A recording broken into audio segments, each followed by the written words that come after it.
गोवर्धन पूजा क्यों की जाती है? गोवर्धन पूजा की पुरानी कथा के अनुसार द्वापर युग में एक बार देवराज इंद्र को अपने ऊपर अभिमान हो गया था। इंद्र का अभिमान चूर करने के लिए भगवान श्री कृष्ण ने एक अद्भुत लीला रची। श्री कृष्ण ने देखा कि एक दिन सभी ब्रजवासी उत्तम पकवान बना रहे थे और किसी पूजा की तैयारी में व्यस्त थे।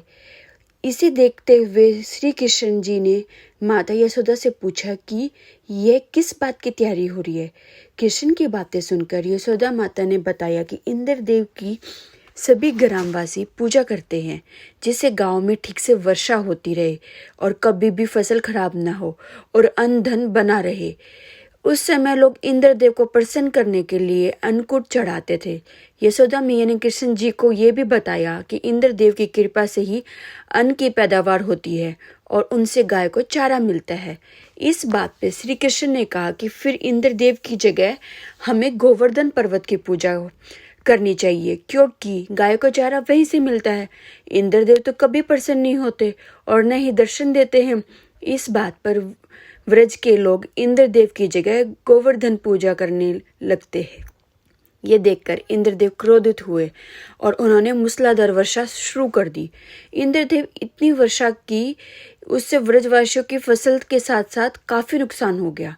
व्रजवासियों को परेशानी में देखकर श्री कृष्ण ने अपनी कनिष्ठा उंगली पर पूरा गोवर्धन पर्वत उठा लिया और सभी ब्रजवासियों को अपनी गाय और बछड़ों समेत पर्वत के नीचे शरण लेने के लिए कहा।